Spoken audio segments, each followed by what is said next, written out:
లో నక్షి మేళా సందర్భంగా free shipping across the world. నమస్తే రమ్మగారు. నమస్తే చేయ. రమ్మగారు, అమ్మవారి కథలు, తర్వాత దేవాలయాలకు సంబంధించిన కథలు ఎంత అద్భుతంగా ఉంటాయంటే నా వైపు నుంచి ఇంకా ప్రశ్న ఉండదు. మిమ్మల్ని నేను అడిగినప్పుడు ఇంకంతే అలా చూస్తూ ఉండిపోతా. ఒక గంట చెప్పినా మేము వింటామేమో. నేను మొత్తం టోటల్ మన కెమెరామెన్స్ కానీ స్టూడియో మొత్తం సైలెంట్ అయిపోతుంది కదా, ఎంత అద్భుతంగా చెప్తారు. అయితే నాకేమనిపించిందంటే ఇన్ని దేవాలయాల గురించి చెప్తారు కదా, మొన్న ఈ మధ్య భూవరాహస్వామి గురించి చెప్పారు. 4 రోజులు ట్రెండింగ్లో ఉంది వీడియో. మీరు చెప్పాక నేను రీసెంట్గా మైసూరు వెళ్ళి భూవరాహస్వామిని చూసి వచ్చానండి, ఒక 10 days బ్యాక్. అంత కళ్ళకు కట్టినట్టు చెప్తారు కదా. మీకు ఇష్టమైన క్షేత్రం ఏది అసలు? ఇన్ని దేవాలయాల గురించి అత్యద్భుతంగా ఒక అమ్మవారి స్టోరీ చెప్పారు. చెరువులో నుంచి చేతులు బయటకు వచ్చి గాజులు వస్తాయని. ఎప్పటికీ ఎవర్ గ్రీన్ స్టోరీ అండి. మీరు చెప్పేటప్పుడు రమ్మగారు ఇట్లా ఒకలాంటి గుప్స్ బంప్స్ వచ్చేస్తూ ఉంటాయి. అలా అయిపోతూ ఉంటాం దేవుడి గురించి మీరు మాట్లాడేటప్పుడు. అప్పుడు అనిపించింది నాకు, మీకు ప్రతి దేవాలయం గురించి అలానే చెప్తారు. మీకు పర్సనల్గా ఇష్టమైన క్షేత్రం ఏది? నాకు గూస్ బంప్స్ వచ్చేది. మీకు వచ్చేదా? తిరుపతి, తిరుమల. ఎప్పుడు వెళ్ళినా, ఎన్నిసార్లు వెళ్ళినా, ఇవాళ వెళ్ళి తిరిగి వచ్చాననుకో, ఎల్లుండి మళ్ళీ వెళ్ళే అవకాశం వస్తే పరిగెత్తుకుంటూ వెళ్ళిపోతాను నేను. ఎప్పుడు వెళ్ళినా అప్పుడే వెళ్ళిన ఫీలింగ్ వస్తుంది నాకు. ఎందుకో తెలియదు, అలా కనెక్ట్ అయ్యి ఉంటాను. ఒక సంవత్సరం ఉన్నాను తిరుపతిలో నేను చదువుకోవడానికి. ప్రతి నెల కొండ మీదకి వెళ్ళిపోయేదాన్ని. ఒకసారి అయితే 3 వారాలు వరుసగా ఎవరు పిలిస్తే వాళ్ళు ఆదివారం బట్టలు తుక్కోవాలి. హాస్టల్లో ఉండేవాళ్ళు. మేము వెళ్తున్నాం, అక్క వస్తావా అంటే మొన్నగా వెళ్ళేవాని వాళ్ళందరూ. తెలియదు అప్పుడు ఇంత హడావుడు లేదేమో, ఈ క్రౌడ్, ఈ హడావుడి ఇంత లేదు. జనం ఉండేవాళ్ళు, చేసుకోవటాలు అంత లేదు. శుభ్రంగా సరదర్శనంలోకి వెళ్ళిపోయేవాళ్ళం. ఎప్పుడో 25-30 ఏళ్ల క్రితం, 30 years.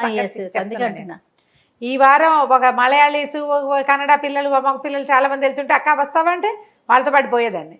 మా తెలుగు వాళ్ళంతా ఓసారి వెళ్తే వాళ్ళతో పాటు వెళ్ళిపోతాను. మరుస 3వ వారం మా కజిన్ ఎవరో ఊళ్ళోకి వస్తే వాళ్ళతో పాటు వెళ్ళి ఒక ఉద్వేగం ఉంటుందన్నమాట నాకు. అది ఎలా ఉంటుందంటే, అయ్యవారిని చూడ్డం మీద కాదు చేయాలి, ఆయన కోసం తాపత్రయం అని నాకు అనిపించదు. పెద్ద ఆయన కోసం కాదు మరి. ఆ పైకి వెళ్తే చాలు, ప్రతి చోట ఆయన ప్రజెన్స్ చూస్తాను నేను. దర్శనం బాగా అయ్యిందా లేదా అనేది, బాగా అయింది, ప్రతిసారి బాగానే అయిందని చెప్తా. ఒక్కోసారి 10 నిమిషాలు 8 నిమిషాలు నుంచునే అవకాశం లభించింది. 2 minutes 1 minute ఊరికే అలా చూసి ఇలా బయటకు వచ్చేసినా సరే నాకు కొండ మీద ఉండాలని ఉంటుంది. ఆ గాలి ఎంత ప్రీతి అంటే, కళ్ళు మూసుకుంటే నేను అక్కడ ఉండిపోతా. ఇప్పుడు కళ్ళు మూసుకున్నానంటే వెళ్ళిపోతా తిరుపతి. తిరుమలలో ఉన్నట్టే, తిరుమలలో ఉన్నట్టే. ఒక ఉన్మాదం, ఉద్రేకం అలాంటివి కలుగుతాయి నాకు. చాలా ఇష్టం. కొండ మీద ఉంటే చాలు, ఆలయంలోనే ఉండాలి, స్వామివారి దర్శనమే జరగాలి, ఇలాంటివి కాదు. ఏదో అక్కడ ఉంటే చాలు. ఎందుకో తెలియదు, అడుగడుగునా నేను ఆయన ప్రజెన్స్ని ఫీల్ అవుతాను. ఏదైనా అద్భుతంగా అనిపిస్తుందా రమ్మగారు? తెలీదు జయ. నాకు ఎలా ఉంటుందంటే, ఇప్పటికిప్పుడు చచ్చిపోయినా పర్వాలేదు అనిపిస్తుంది. అయ్యో బాబోయ్, అక్కడే ప్రాణం అక్కడే వదిలేయాలి, అక్కడున్న గాల్లో కలిసిపోవాలనిపిస్తుంది నాకు. ఇది చాలా చిన్నప్పటి నుంచి ఉంది నాకు. 2-3 ఏళ్ల వయసులో ఎప్పుడో తిరుపతి తీసుకెళ్ళి ఉంటారు, అంత బాగా తెలీదు. మా అన్నయ్య పెళ్ళికి వెళ్ళాం. నాకు బాగా తెలిసిన మొదటి జ్ఞాపకం మా అన్నయ్య పెళ్ళే. 86 మార్చిలో. తిరుమలలో నా పెళ్ళి? తిరుమలలో పెళ్ళి, తిరుమలలో కొండ మీదే. ఒక 3 రోజులు ఉన్నాం. కింద మా గోవిందరాజ సన్నిధిని దర్శనం చేసి వెళ్ళినట్టే గుర్తు. అమ్మవారిని చూసిన జ్ఞాపకం లేదు. ఆ గోవిందరాజ సన్నిధి కూడా నాకు చాలా ఇష్టం. కింద ఏదో వంట చేసుకుని భోజనాలు చేసాం. మేము చాలా మంది ఉన్నాం కదా, 30-40 మంది ఉన్నాం. మా కజిన్స్ కూడా కొంతమంది వచ్చారు. ఫస్ట్ టైం వెళ్ళిన జ్ఞాపకం ఇంకా ఉంది నాకు, 86లో. అంతకు ముందు చిన్నప్పుడు, అంత ముందు ఇంకోసారి వెళ్ళినట్టున్నాం. అది అప్పటికి నాకు ఇలా దేనికైనా స్పందించే లక్షణం రాలా. ముందు ఇంకోసారి వెళ్ళే ఉంటాం, మా ఆండక్కయ్య ఉన్నప్పుడు వెళ్ళినట్టున్నా, మనసులోకి వెళ్ళలాది. అప్పటికి అంటే నాకు ఎక్స్ప్రెషను, భగవంతుడి పట్ల ఒక ఆసక్తి 86కి ముందు లేదు. నాకు 15 ఏళ్ళు ఉన్నాయి కదా, 15-16 సంవత్సరాలు ఉన్నాయి. అప్పుడు వచ్చింది 86లో. అప్పటికి ఎంఎస్ సుబ్బలక్ష్మి గారివి కీర్తనలు వినపడుతూ ఉండేవి.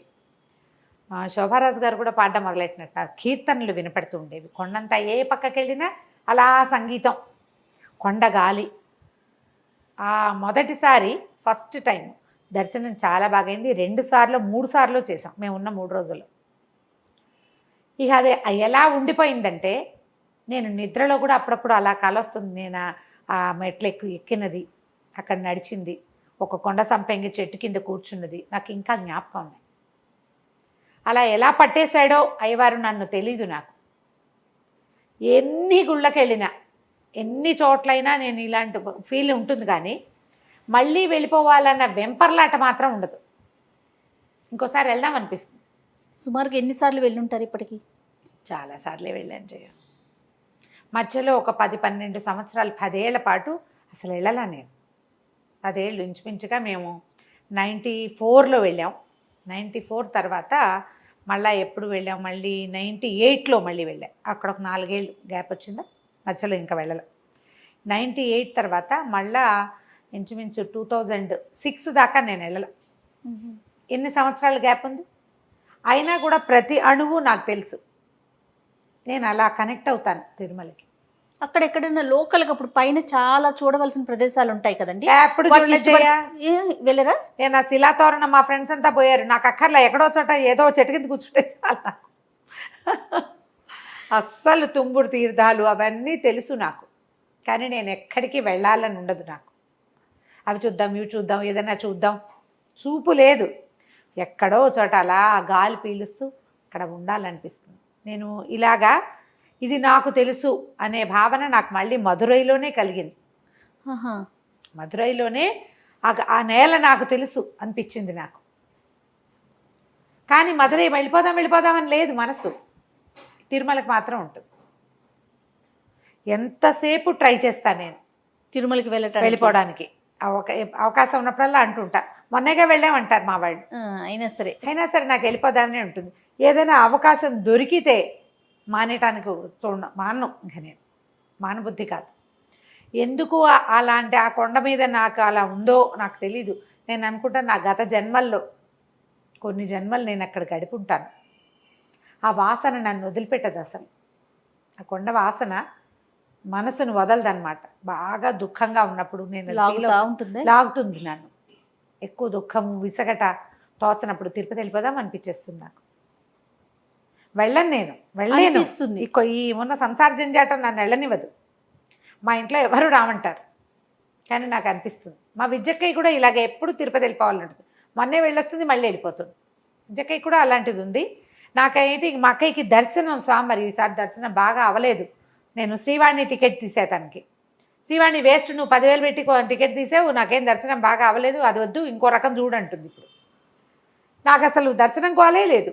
అయినంతే అవుతుంది. ఆయన ఏది ఇస్తాడో అది తీసుకుంటాం మనం.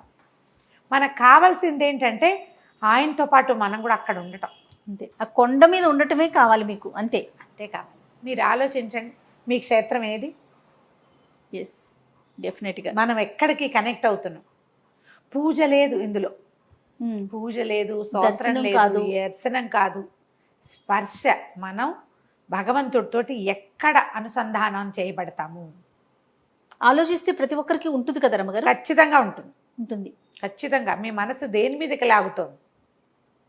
పెద్ద తిండి కూడా తిన్నజేయ నేను తిరుమల నామాలు వినడం కానీ, లేకపోతే తలనీలాలు సమర్పించడం కానీ, మెట్లెక్కి వెళ్ళాలని ఇట్లా కూడా ఏమి అనిపించదా మీకు? ఏది కుదిరితే అది కుదురుతుంది. వెళ్ళటం ఇంపార్టెంట్, అక్కడ ఉండటం ఇంపార్టెంట్. అంతే.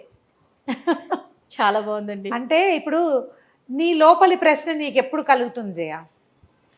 మనం ఏదో చెప్పు, నాకు అలా ఇష్టం, ఇలా ఇష్టం, అలా ఇష్టం చెప్తాం. నిజంగా నువ్వు ప్రశ్నించుకుంటావా ఎప్పుడైనా? ప్రశ్నించుకో. మీరు ప్రశ్నిస్తే అదే ఆధ్యాత్మికత. స్పిరిచువాలిటీ అంటే అది. నువ్వు పూజ చేస్తావా, పువ్వులు తెస్తావా, అక్కడికి వెళ్తావా, చాలా క్షేత్రాలు చూస్తావా, 108 దివ్యదేశాలు చూసావా? దివ్యదేశాలు చూసి ఏం ప్రయోజనం? నువ్వు భగవంతుడితో కనెక్ట్ అవ్వనప్పుడు. నువ్వు దేవాలయ దర్శనం చేస్తావు, ఆయనతోటి కాదు. నువ్వు ఆయనకి నీకు సంబంధం లేదు. గుడి చూడటమైన అక్కడ బోళ్ళని శిల్పాలని ఇది ఉంది, అక్కడ ఏముంది, అక్కడ ఆ విశేషం ఎవడికి కావాలి? భగవంతుడు నీకు కావాల్సింది. ఎక్కడైనా ఆయన్ని నువ్వు చూడగలగటం, ఆయనని నువ్వు ఫీల్ అవ్వగలగటం, ప్రతి దాంట్లోనూ భగవంతుడిని చూడటం, తెలుసుకోవటం, అది కుదురుతుంది. అది ఎప్పుడు కుదురుతుందంటే నీ లోపలికి నువ్వు ప్రశ్నించుకున్నప్పుడు అసలు నాకేం కావాలి, నేను ఎందుకు చేస్తున్నా ఇది, ఈ పోనీ ఏదో చేస్తాం పిల్లలకో భర్తకో ఇంటికో వాకిలకో మనకే డబ్బు నగలో బంగారమో ఆస్తో పాస్తో, దీని తర్వాత నువ్వు వెళ్ళేటప్పుడు పట్టుకెళ్తావు ఒకటైనా, నువ్వు వచ్చేటప్పుడు తెచ్చావా ఏదైనా, లేదే భగవంతుడు అనేవాడు ఎవడో ఒకడు నువ్వు ఇక్కడ పండితుల వంశంలో పుట్టమని నన్ను ఇక్కడ పడేశాడు, ఇంట్లో నుంచి బయటకు వెళ్ళేందుకు అవకాశం ఇచ్చే చోట నిన్ను పడేశాడు, దానికి నువ్వు చేసిన ప్రయత్నం ఏంటి, ప్రశ్నించుకోవాలి. నువ్వు ప్రశ్నించు, నీకు సరైన సమాధానం లభిస్తుంది. నీ ఆత్మ ఎక్కడ సరిగ్గా సరైన దారికి వెళ్తుందో అక్కడ నీ జన్మ నీకు లభిస్తుంది. నేను దీన్ని నమ్ముతా. 86లో వెళ్ళింది నాకు ఇవాళ దాకా గుర్తుందంటే ఎట్లా కదిపాడు భగవంతుడు నన్ను, తనతో నన్ను ఎట్లా అనుసంధానం చేసుకున్నాడు, నాకు ఆయనకి మధ్యలో ఉన్న ఒక గీతని భగవంతుడే సరిచేయాలి కదా, దానికి నేను ఒక ప్రయత్నం చేయాలా, అప్పుడు నేను ఈ చుట్టుపక్కల ఉన్నదానికి ఇంపార్టెన్స్ ఇవ్వకూడదు, నా లోపల ఇంపార్టెన్స్ ఇచ్చుకోవాలి. అది ఎలా చేయగలిగానో నాకు తెలియదు జయ, అది నాదని నేను అనుకోవటల్లా, అలా కలిగించాడు ఆయన, అంతా ఆయన దయ్యే అంటారు. ఖచ్చితంగా ఆయన కలిగించాడు. దానికి మీ ప్రయత్నం ఏం చేస్తారు రమ్మగారు, ఏం చేశారు మీరు? ఇప్పుడు ఎవరికి వారిని ప్రశ్నించుకోవాలి, ఆయన దయే, ఓకే. మీ ప్రయత్నం ఏమన్నా ఉందా ఇందులో? నా ప్రయత్నమా? మనసును లగ్నం చేయటమా? ఏది జరిగినా భగవంతుడి వల్లే ఇది జరిగిందని నమ్మడం. మంచైనా చెడైనా ఆయన ఇచ్చిందే అనుకుంటారా, అంతేనా? ఇప్పుడు నన్ను ఎన్నిసార్లు అడిగావు నువ్వు, ప్రతిసారి నేనేం చెప్తున్నా, ఇది నాది కాదు. అవును, నాది ఖచ్చితంగా కాదు. అవును, ఇది నాది కాదని నేను బలంగా లోపల కూడా నమ్ముతున్నా, నోటితో చెప్పడం లేదు, ఒట్టి మాట చెప్పట్లా, లోపల నుంచి నమ్మాలి. నా ప్రయత్నం ఏమీ లేకుండానే నేను సంస్కృత అధ్యాపకులు పండితుల వంశంలో పుట్టాను, ఏం చదువుకోలే, సరిగ్గా చదవలా, అయినా కూడా భగవంతుడు నాలో ఒక ప్రజ్ఞని పెట్టాడు, ఏదో పెట్టాడు కదా, ఖచ్చితంగా పెట్టడం వల్లే నేను ఇక్కడ ఉన్నా. ఇది నాకు కలిగించిన వాడెవడు, నేను కాదు కదా, ఆయనే ఉన్నాడు, ఎవరో ఆయన్ని నమ్మాలి మనం. అక్కడ ఒకటి ఉన్నది ఏదో నమ్మితే అప్పుడు ప్రశ్నించుకుంటే మీకు ఆన్సర్ వస్తుంది. అంతే కరెక్ట్ రమ్మగారు. మంచైనా చెడైనా ఆయన ద్వారానే జరుగుతోంది, అంతే. అది మీరు చాలా బలంగా నమ్ముతున్నారు. నమ్ముతాను, నేను దాన్ని నమ్ముతాను. ముందు ఒక జన్మ ఉంది గ్యారంటీగా, రేపు ఒక జన్మ వస్తుంది ఖచ్చితంగా. మీరు ఇంట్లో కులదైవంగా వెంకటేశ్వర స్వామిని కొలిచేవారండి? అంటే కాదు, మాకు నరసింహస్వామి ఇలవేల్పు. అవును, నరసింహస్వామి ఇలవేల్పు. తాతగారికి రామభక్తి చాలా ఎక్కువ. వెంకటేశ్వర స్వామి అన్న ఆయనకి ఇష్టమే. ఆయన సుశృతి వృత్తం అని ఒకటి రాశారు. వెంకటేశ్వర స్వామి మీద సువర్ణ పుష్పమాలని కూడా ఒకటి రాశారు. విమాన వెంకటేశ్వర స్వామికి అభిషేకం చేసినప్పుడు రాశారు. కానీ వెళ్ళేవారు తిరుమల అప్పుడప్పుడు. అంత తీవ్రంగా వెంకటేశ్వర స్వామి భక్తి లేదు మా ఇంట్లో. మీరే కనెక్ట్ అయ్యారు అంతే. ఏం మిగిలిన వాళ్ళంతా తిరుపతి వెళ్ళేవాళ్లే కానీ నేను మా విద్యక్కయ్య అక్క అన్నారు కదా, మేము ఎందుకో బాగా బలంగానే ఉంటారు. ఇట్లానే చాలా స్వామి మీద నేను అనేది చాలా ఊరికూరికే వెళ్ళిపోతుంది. ఒక్కతే ఉంది, పెద్దదైపోయింది బాగా, 70 వచ్చేసినాయి, 70+. మీకు తిరుమలలో ఉండటానికి అవకాశం ఆ భగవంతుడు కల్పిస్తే ఏం చేస్తారు మీరు? హాయిగా ఉంటాను. వెళ్ళిపోతారు, హాయిగా ఉంటాను. నేను ఒక్కదాన్నే ఉండాల్సి వచ్చినా నాకు ఏ బాధ లేదు, సంసారం తాపత్రయం ఏం లేదు. అక్కడ ఉండే అవకాశం కనుక భగవంతుడు ఇస్తే హ్యాపీగా ఉంటాను. నాకు మాత్రం అవకాశం ఏముంటాము గారు, కెమెరా తీసుకొని వస్తాను. అలాంటివి ఇస్తారా భగవంతుడు జయ? అట్లాంటివి వస్తాయంటావా? చెప్పలేం కదా రమ్మగారు. ఏమో మరి చెప్పలేం. ఎవరికి ఎంతవరకు రుణపడి ఉంది, ఎంతవరకు రాసిందో, రుణం కాదు ఎంతవరకు రాసిందో అది జరుగుతుంది కదా. అదే నేను SVBCలో ప్రోగ్రామ్స్ చేశానా, అక్కడి నుంచి పెద్ద మనకి వచ్చేది ఏం లేదు నాకు తెలిసిందే. కానీ స్వామివారి పరివారంలో చేరిపోయేందుకు వెళ్ళిపోయాను. అవును, ఎన్నోసార్లు అన్నారు నాకు. ఎప్పుడు పిలిచినా వాళ్ళు పిలిచినప్పుడు అలా ఏది చేయమంటే అది చేశాను. అవును, ఆయనకి సేవ చేస్తున్నట్లుగానే అంతే. ఆయన పరివారంలో నేను కూడా ఉన్నాను, కొంతకాలం ఉన్నానని చెప్పుకోవటానికైనా ఆ సంతోషం కోసమే. రైట్. చాలా సంతోషం రమ్మ గారు. నమస్తే. నమస్తే.